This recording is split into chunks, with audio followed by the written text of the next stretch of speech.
Good early afternoon. We are live. I'm Andy Andrews. You've joined us on the Blue Plate Special. We are excited you're here. We have people in the studio from Texas, from Georgia, and even out of the country, from Mississippi. So we're very glad to be on the air and live here from the Wharf, the financial district in Orange Beach, Alabama. It's a beautiful day here. Kind of hot, but, you know, it's always kind of hot here. Dave Larder says it's toasty in Phoenix, 108. Well, we're not that hot. I mean, that's just ridiculous. Sheesh. Nancy Bergens, good morning from Monte Vista, Colorado. Marcy Taylor, did you like the professional notice this morning? Yeah, I mean, Sam Dantzler is awesome. I don't know that I've met anybody. He would be in the top 3 of people with the craziest background. You know, I mean, let's see. He went to these are just some of his jobs. He's worked as a comedian on a cruise ship, which I've done that, so that's not that big a deal. But he's been in the circus. That's a big deal. He's been in a circus. He's juggled professionally, and he's been a motorcycle racer, a bicycle racer, and a ski bum, and like giving ski lessons. It's like, wow. Either he is incredibly talented or he didn't really know what he wanted to do. So, but we're glad you're here for the Blue Plate Special. We had somebody call the office the other day and ask how much the Blue Plate Special was and what was on it. SB said, well, it's free. Then the lady said, it's free? She said, yes, it's free. And she said, well, do we need reservations? No. So I don't know if she came and was shocked, but here we are, your Blue Plate Special. We are your online meet and 3. That's us. Sandy Atkins says hello from El Salvador. El Salvador. We're glad you're here. And that is the real El Salvador, by the way. You know, you can go through Mississippi and see Egypt, Mississippi, and Houston, Mississippi, and Philadelphia, Mississippi, and Lebanon, Tennessee. And so this is not El Salvador, Alabama. This is like El Salvador, El Salvador. Judith DeWitt, good morning from Spokane Valley, Washington. We have a pretty interesting Blue Plate today. We're going to help. We're going to help you with your vacation life. Kathy Dreyer says, hey, heading your way from Ohio. Can I come see you while you do the Blue Plate? Yes, you can. When and where can I come to watch? Here on Tuesdays and Thursdays. Just not this Thursday. That's right, because I'm gone, right? Yeah, I'm gone.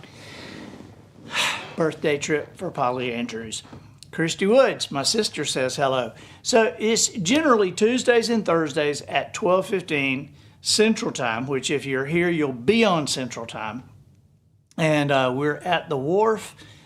We are 8 palm trees up from the Marlin statues on the 2nd floor on the west side, just around the corner from the escalator statues. So, who is this? Who is this? It's someone on YouTube, so it just says their account name rather than Their account name is 900 Miles from Normal. That would have been a good account name for me. 900 Miles from Normal. And you have been an Andy Andrews follower since his days on Nashville Now. Wow. Wow. You and I are like 150 years old. That's funny. But Nashville Now, it was awesome. We ought to do a show someday. Maybe see if we can find some video from that. Yeah, that'd be great. Do a show telling some crazy stories about Ralph Emery and the night. Who's the cousin? I can't believe. I can think of Mickey Gilley. I can think of the preacher. But who's the cousin that married the cousin? I can't believe I can't think of his name. What is wrong with me? Come on, Matt. You know, don't you? Julie's coming to tell me. Jerry Lee Lewis? Jerry Lee Lewis, that's it. Yeah. I think we've got some film of Jerry Lee Lewis, of me on the couch and Jerry Lee Lewis beside me, and he has a coffee mug. Nobody but me knew that was clear liquid that was not water in that coffee mug. And he got crazier and crazier during the night. Martin Simmons says, 92, hot. You looked, wait a minute, what does it say? He said, he looked at the thermometer over the door and it said 92. Actually, you looked at the thermometer over the door and it didn't say anything, but the number was at 92. Kimberly Petrucci, toasty in Phoenix. You take the 108 dry over the 95 humid in Texas. Anyway, okay, today we are going to talk about travel scams. Now, how many of you in the studio audience are here on vacation? Okay, so about half of you. Now, we don't have any travel scams here in Orange Beach. This is an incredibly honest place. Well, that's probably the first lie that I told you, but no, it is pretty honest. No real travel scams here, but I have traveled a lot, and I've seen a lot of scams, and so I thought I just did some research, and I thought I would lay out the scams, and I also did the research to look up where these are most common. Where do these scams happen the most?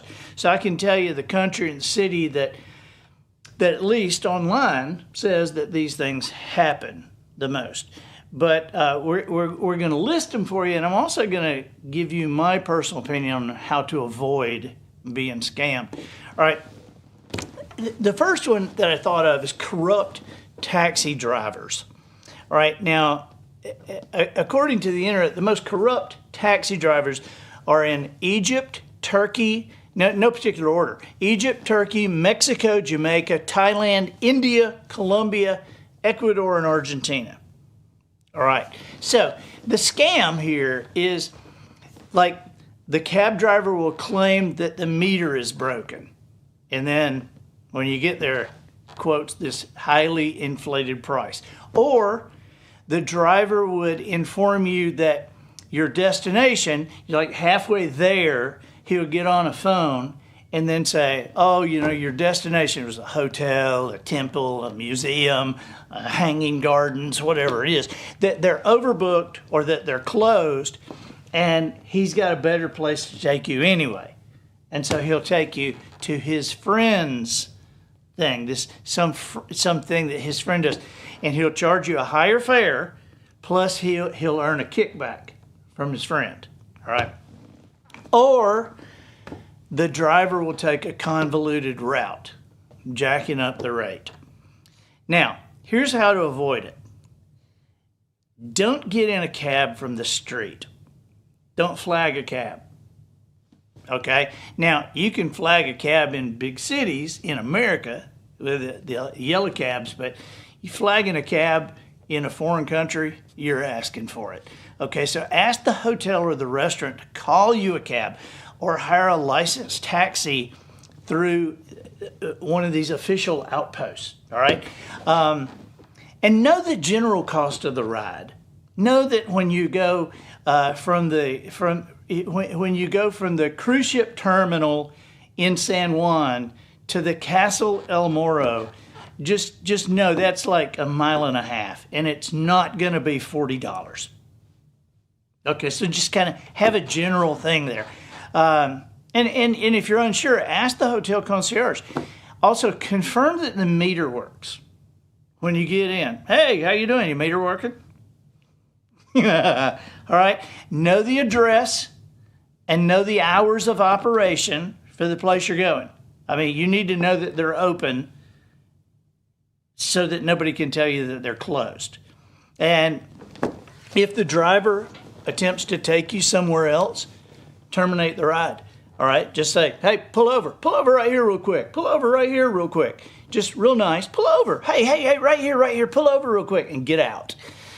You can use Google Maps to keep the driver honest. You know, I mean, you kind of see where you're going on Google Maps. You can watch it. And so these are common things to happen out of the country.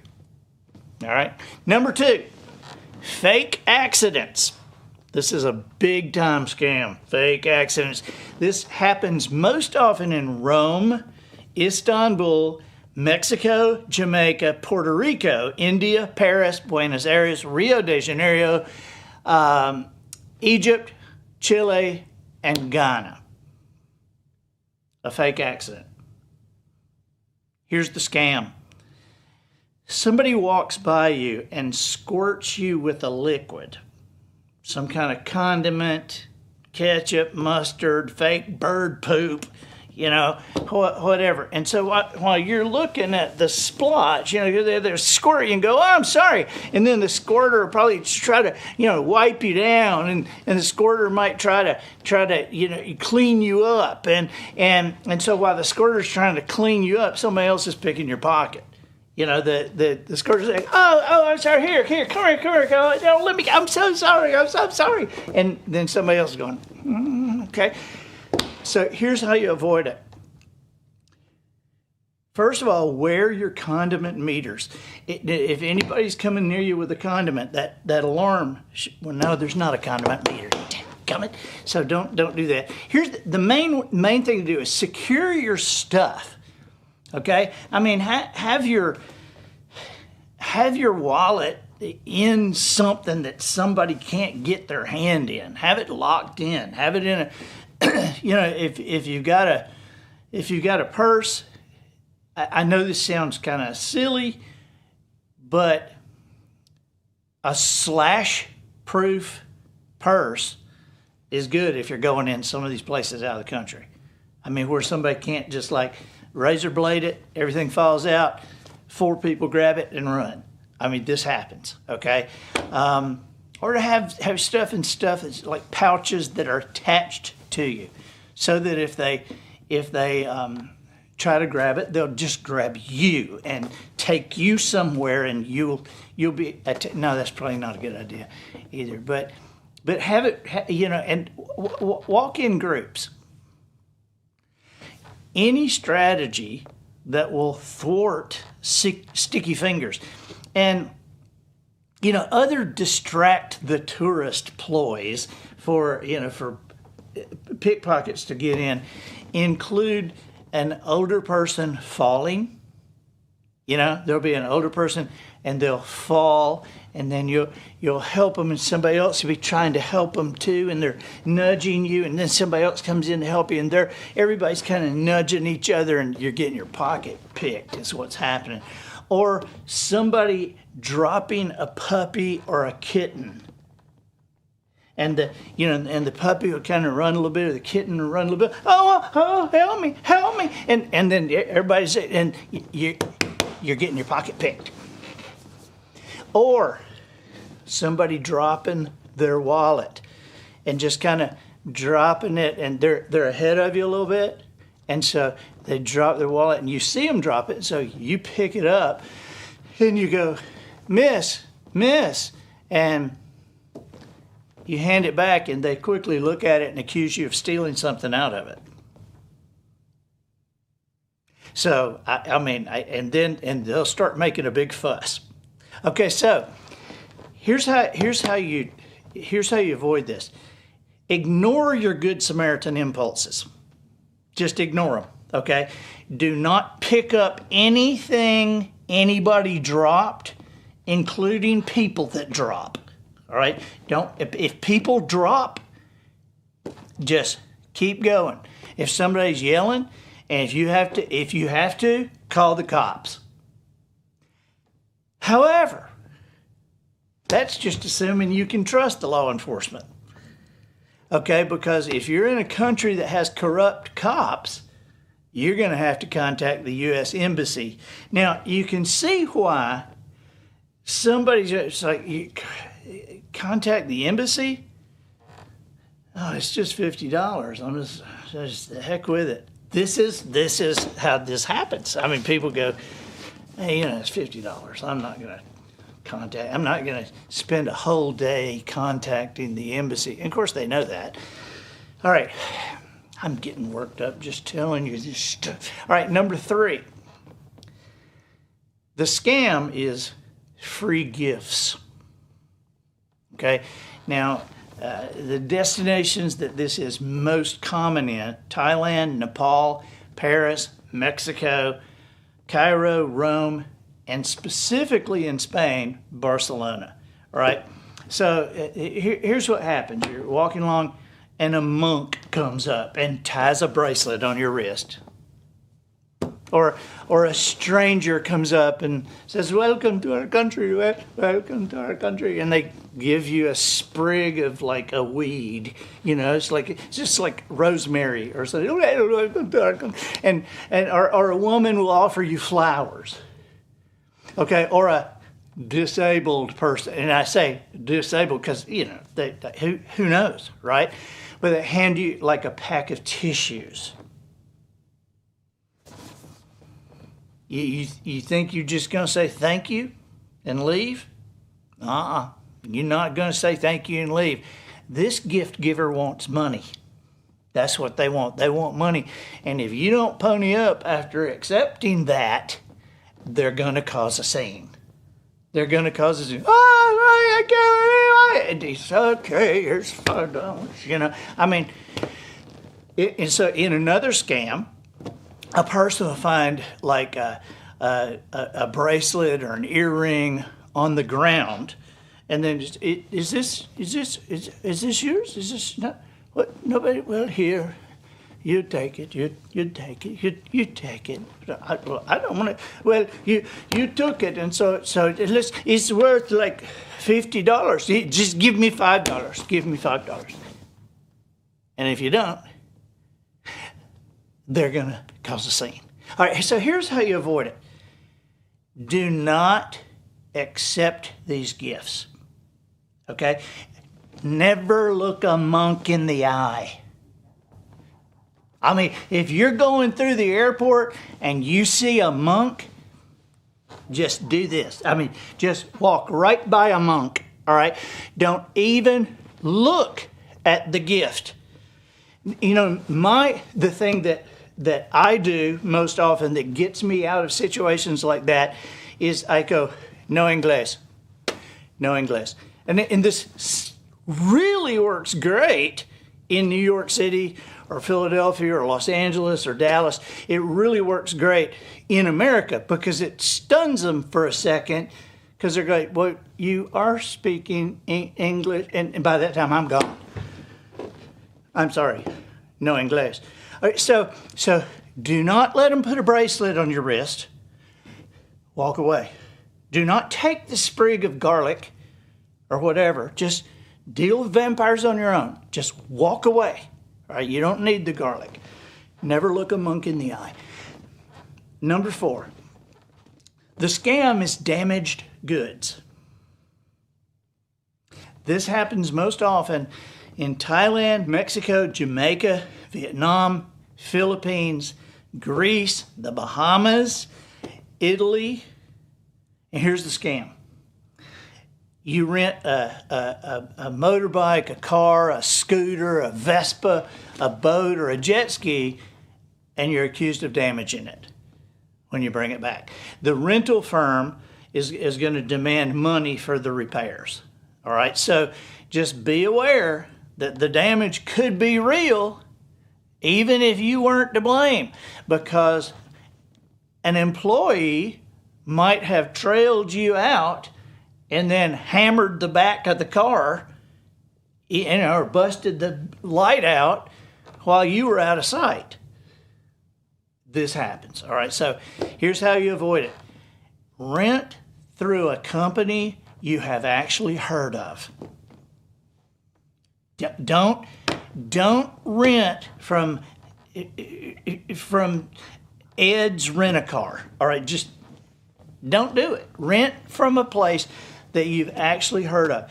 And take photos of the vehicle before you leave the premises. And the best way to do this is to turn on your video on your phone and walk all the way around the vehicle while they are watching you do it, so that they know that you have this, okay? And while you're out of there, keep your eye on the rental. Just keep your eye on it, okay? Just don't rent a car and then park it at, some crazy place and then leave for 6 hours. Or if you get back and that disagreement escalates, contact the police. Or if the police are corrupt, the U.S. Embassy. And when I say if the police are corrupt, there's just a good chance, okay? Number 5, counterfeit money. Counterfeit money, now we think of counterfeit money and go, wow, how could somebody make something that looks so real? I mean, we see people in America, they'll take a $20 bill or a $50 bill, a $100 bill, and they put that little gold mark on it, or they'll look up for the thing. And we think of counterfeit money as something that is so real. Okay, so you're in China, you're in Vietnam, you're in Mexico, and somebody hands you something. How do you know whether that looks real or not? It may be out of a Monopoly box, Vietnamese Monopoly, and how would you know? Right? So here's the scam. The currency exchange booth will give you counterfeit money or obsolete money. Now you think obsolete money? Yeah. You know that the United States of America is the oldest country in the world. Now we're not the oldest name, but we are the longest continuous government in the world. Because a lot of these countries, they're redoing every 20 or 30 years.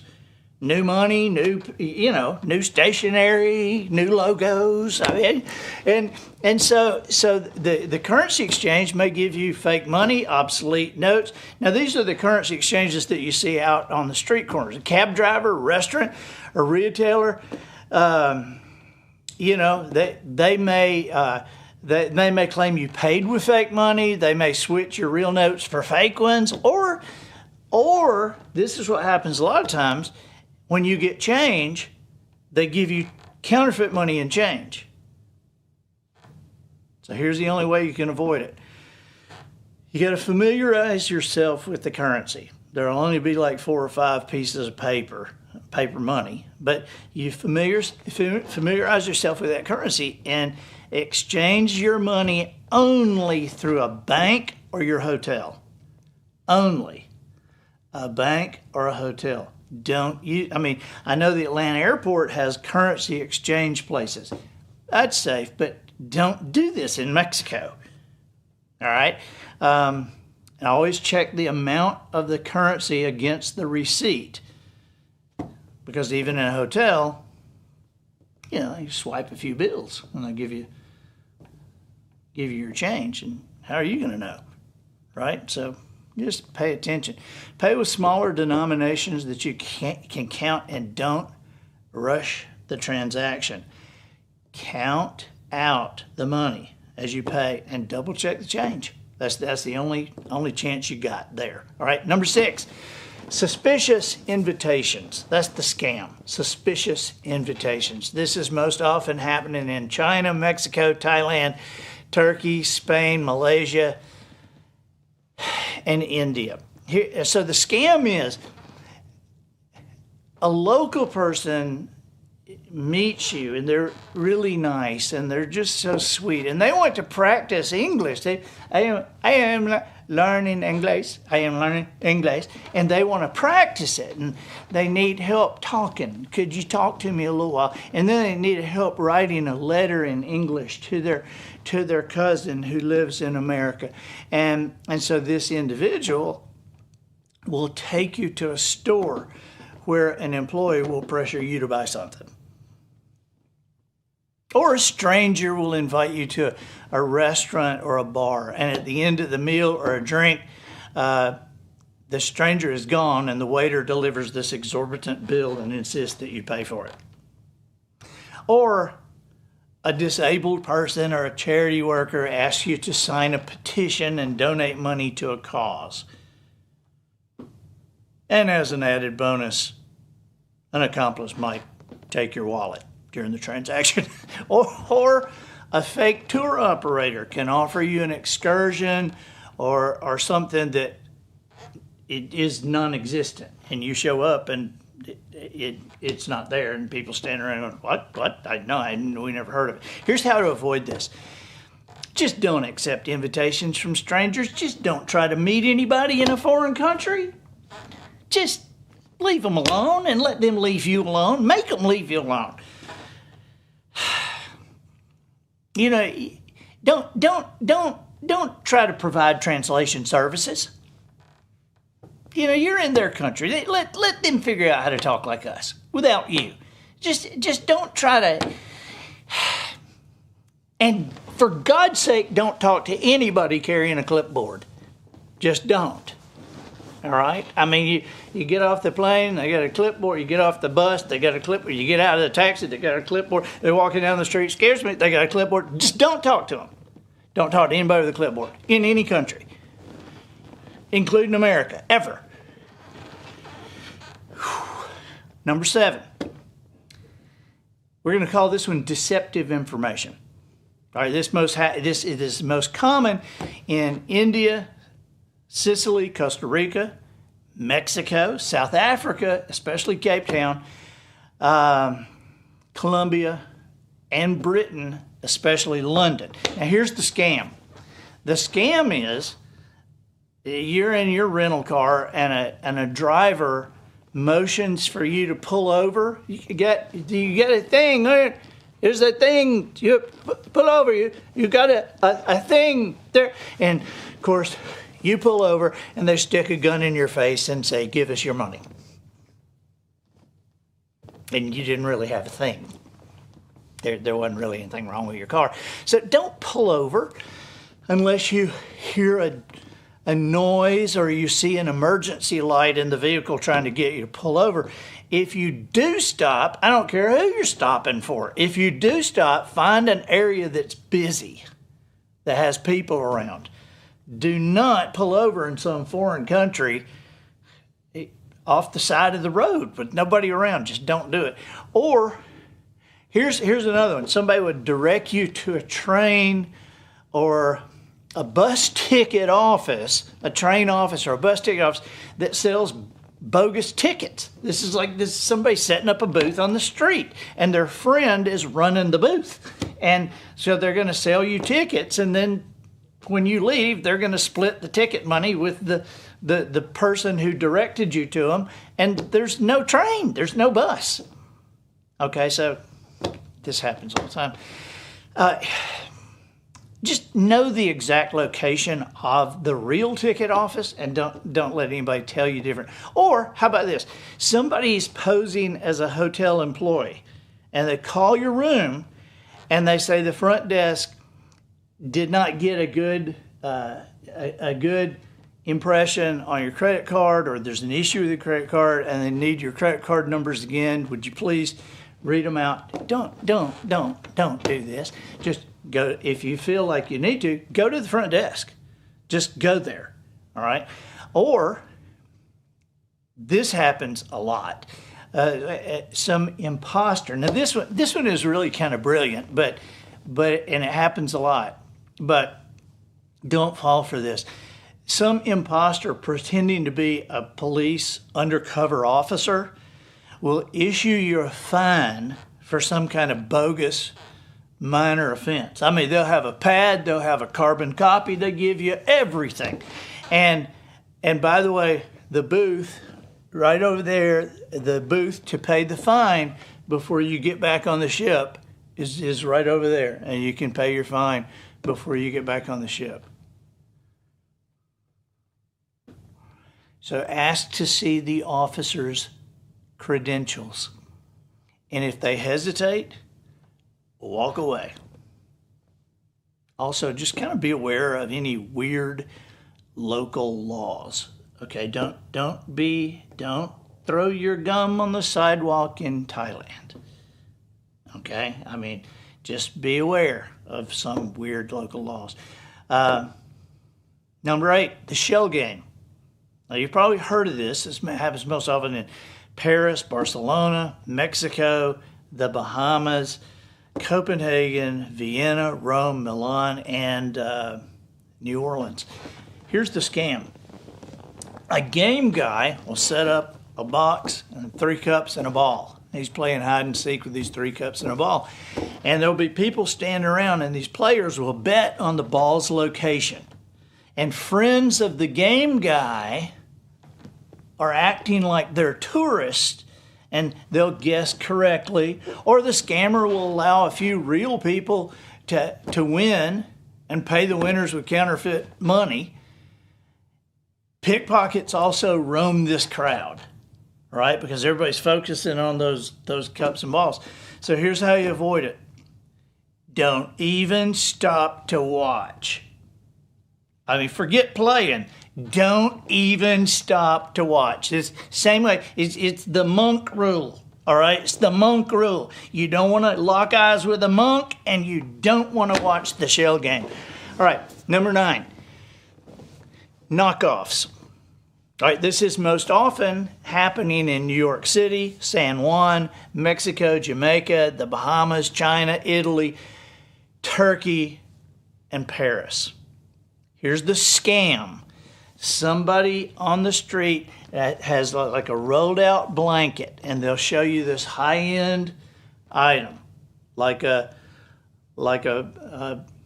purse or a wallet, and you agree on, they haggle a little bit and agree on a reasonable price. It's a fake. Okay, it's a fake. And unless you want to buy a fake, here's how you avoid it. Don't buy high fashion accessories or antiques from somebody on the street. Okay? Only purchase stuff from stores that can provide documents of authenticity. Don't buy from somebody on the street. And if you see in New York City with some of these Yves Saint Laurent purses, these expensive purses, they'll have a blanket out, and they'll have 15 or 20 purses laid out, and just step back and look at this scene. And number 1, the person that is minding the store, so to speak, this person's head is on a swivel. I mean, they're looking like this. And you can spot the person down at this corner that is their lookout, and you can spot the person down on this corner that's their lookout. And sometimes you won't spot the signal, but this person with the blanket out and the purses and everything, all of a sudden this person, they will roll that sucker up in about 5 seconds and be gone. Because some policeman walking up there or something. And so just don't buy this stuff. Number 10, this is the last one, but we do have a bonus. Number 10, we call this the not so helpful stranger. All right, this most happens in New York City, Mexico, Jamaica, Vatican City. Here's the Pope getting in on it. Paris, Rome, Budapest, Prague, Johannesburg in South Africa, Philippines, Nicaragua. Here's the scam. A stranger approaches a couple or a family and volunteers to snap a group photo. Now, you can see this coming a mile away, can't you? You hand them your camera or your smartphone, and they just run off with it. They just run off with it. So how do you avoid this? Don't give your camera or smartphone to a stranger. don't let anybody hold it. You know, and if you're going to use an ATM, you have friends or family members standing there watching, not letting anybody get close to you, because they'll grab that card. They'll be at the next ATM within 90 seconds, emptying everything they can. All right. So I got one bonus scam, and then I'm going to tell you how I know some of this stuff. All right. But here's the bonus. The bonus is the shoe bet. And the shoe bet pretty much only happens in New Orleans. This is kind of only New Orleans. And here's the scam. You're approached by a couple of happy, smiling kids, and they're just happy and smiling, and one of them will say, "Hey, those are nice shoes. Those are nice shoes." And you say, "Thank you." And then one of the kids will throw this at you. "I bet you $5 I can tell you exactly where you got those shoes and when." And he'll pull out $5 and say, "Here's my $5. Here's my $5. I bet you. Come on, $5. I bet you. I'm going to tell you exactly where you got those shoes and when."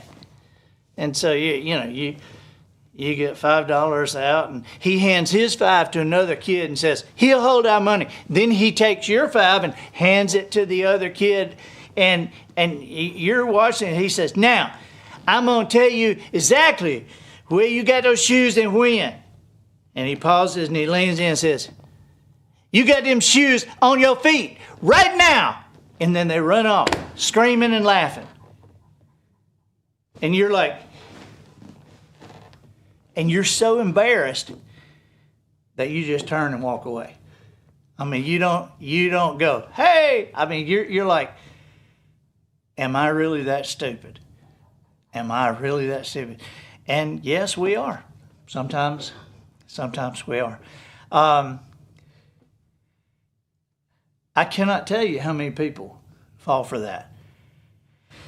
So,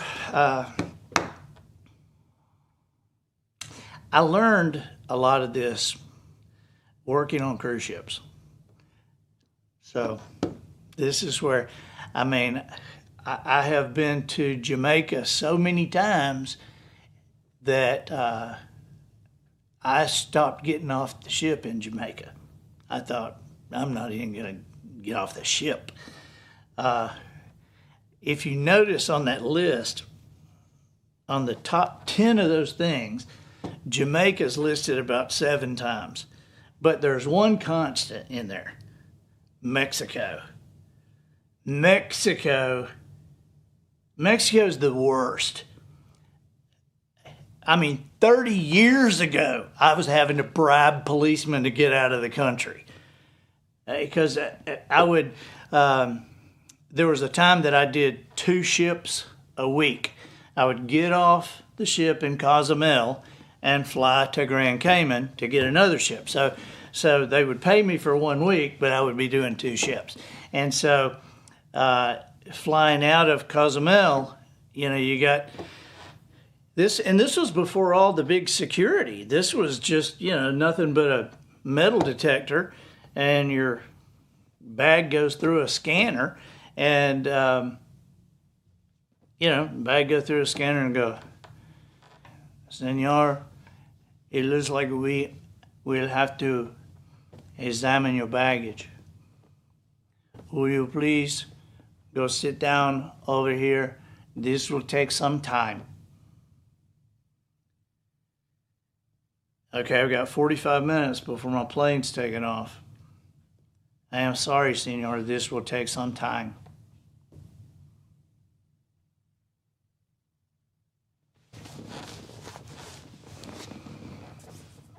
Here's $20 for you. Here's $20 for you. "Thank you, senor. You are free to go." Week after week after week, until the price went up, but week after week. And I just got to tell you, this is a personal thing for me. I went to Mexico for years on cruise ships, and then I did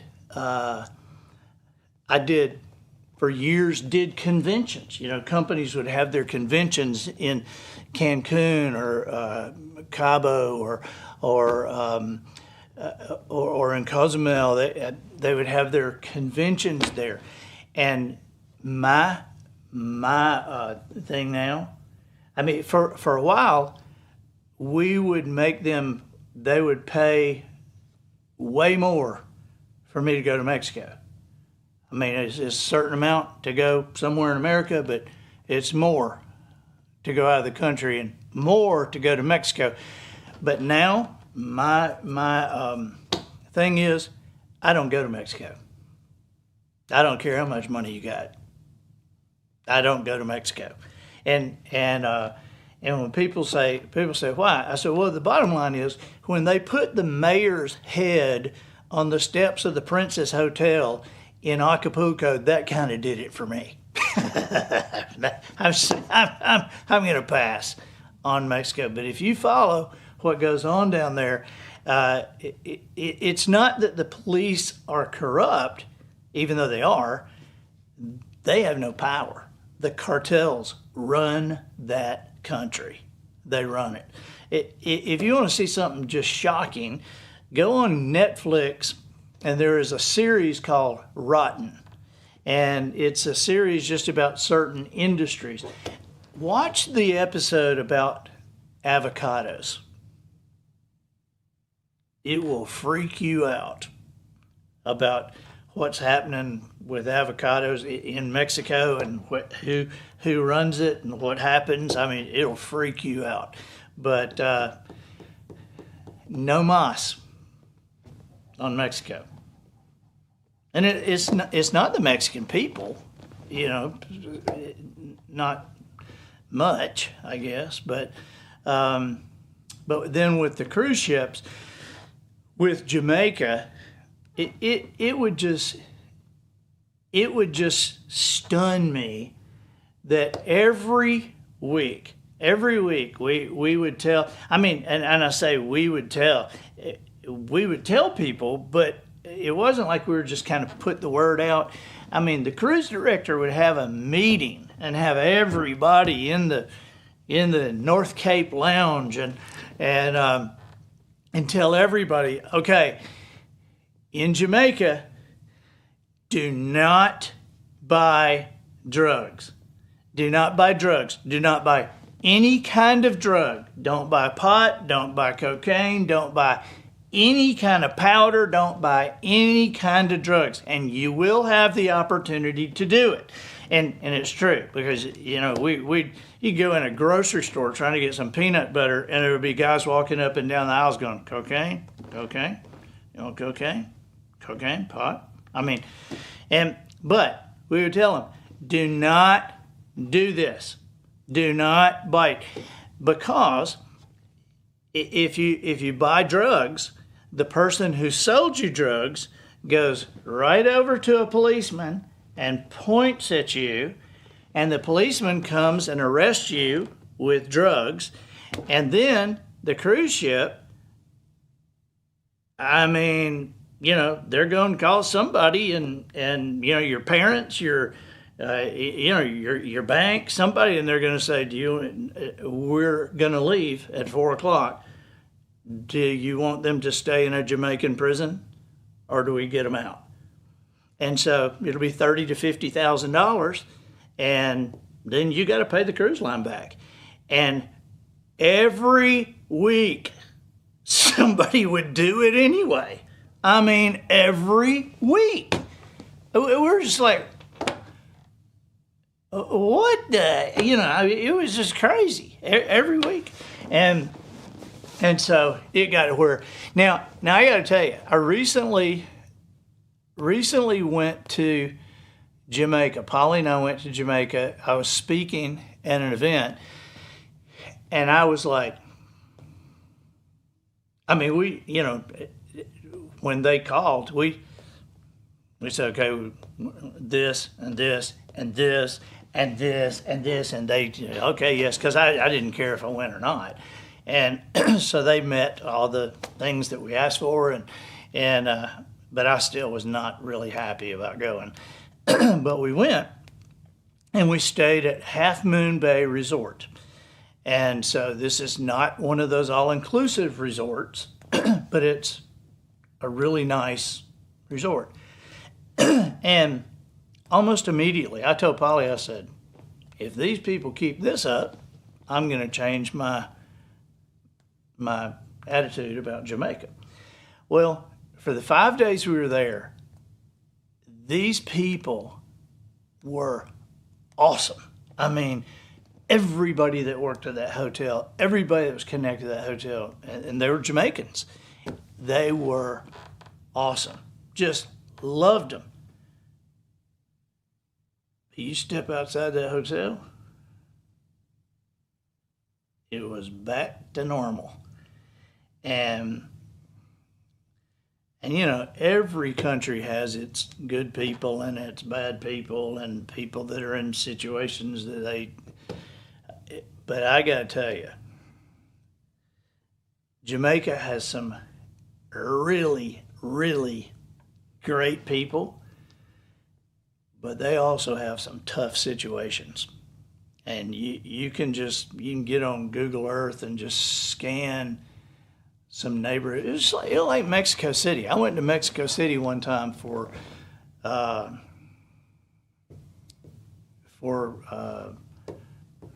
Compassion International, and to film a thing there, and they took me to a slum in Mexico City. This was 25 years ago. And I knew there were poor people in the world, but I didn't know there was 1 million of them in one neighborhood. And so, you know, it is the craziest thing that I've ever seen. And so some of that stuff that you see will make you grateful for some of the things that we are aggravated at in America. You know, I mean, as many problems as we have, and as aggravated as we get in America, where else you want to live? I mean, it's still the best. It's still the best in the world. But traveling around, I've just seen some odd stuff. Now, here's something that's not a scam, but it freaked me out. I thought that I was on candid camera, and that was in Iceland. In Iceland, we were walking around and went up to this department store, and there were 5 baby carriages parked outside the front of the store with the babies in them.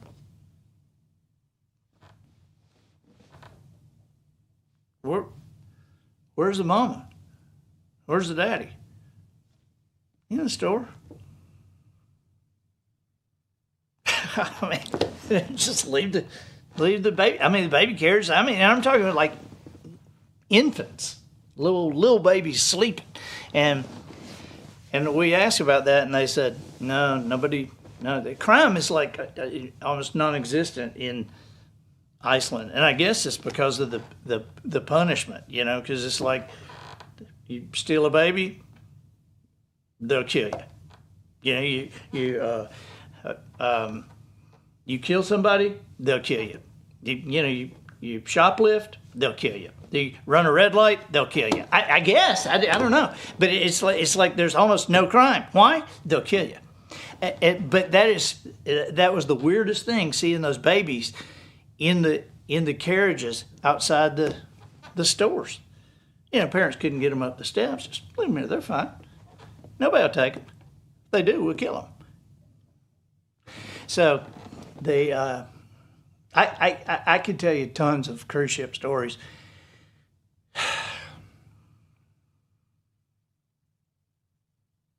You want me to tell you one more? You want one more? All right. I'll tell you one right now. This is a scam.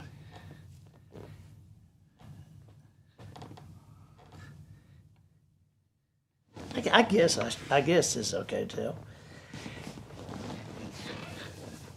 Tell Taylor don't put this on social media though. This is a scam that is so good and so effective that now the cruise ships do it themselves. Okay, so years ago, it was like 35 years ago, when I was on, I won't even tell you what line, I don't want to be shot. It was a very inexpensive line, though. There was a cruise director, and I could tell you his name, but I won't tell you his name. But he came up with the idea that he was gonna kind of extort money from the shop owners in these ports. And so the first one he went to, there was a place called Jewels of the World in San Juan, and it was owned by a lady named Dolly. And she had all kinds of jewelry.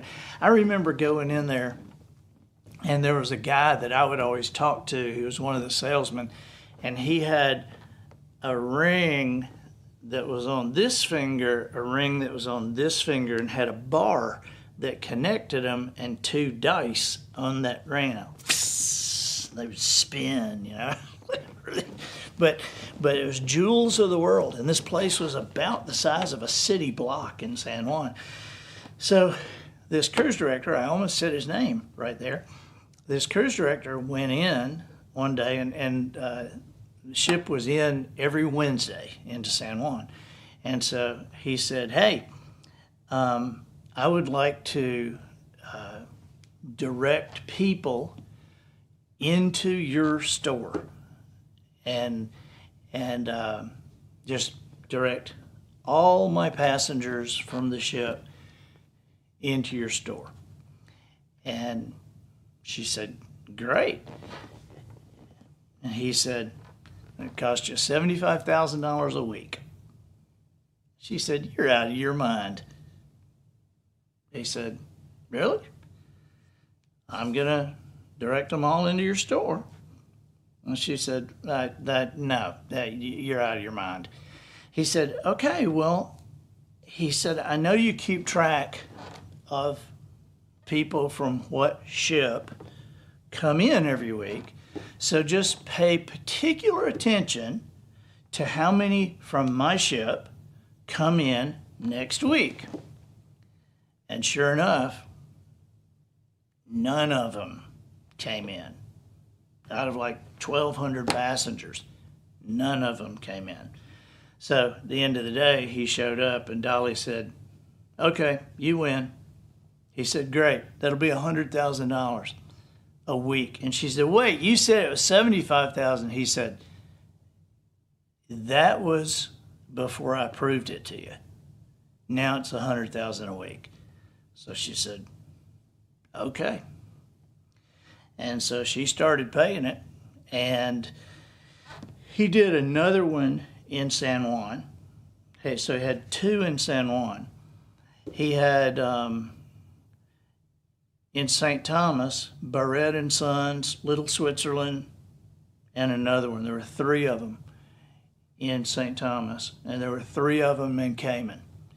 And he was getting between 50,000 and 100,000 a week from each of them. A week. You know how he did it? Okay, here's how he did it. If you've been on a ship, you know they'll have a cruise meeting. Meet the cruise director. It's the first full day at sea. And so at like 10 a.m., they have the cruise talk. And this is from the cruise director, where he goes over the tours that are available in the ports. He goes over what's available on the ship, what we're going to do this week, how much fun we're going to have. And then he says, this is thrown in there too. He says, now, I know that a lot of you are very excited about buying jewelry, very excited about buying electronics, because there are some incredible prices in some of these ports. And so I know that you're very excited about that, but I want you to be aware that you are not in the United States. This is not the United States. And what that means is that what you may think is 18 karat gold may not be gold at all.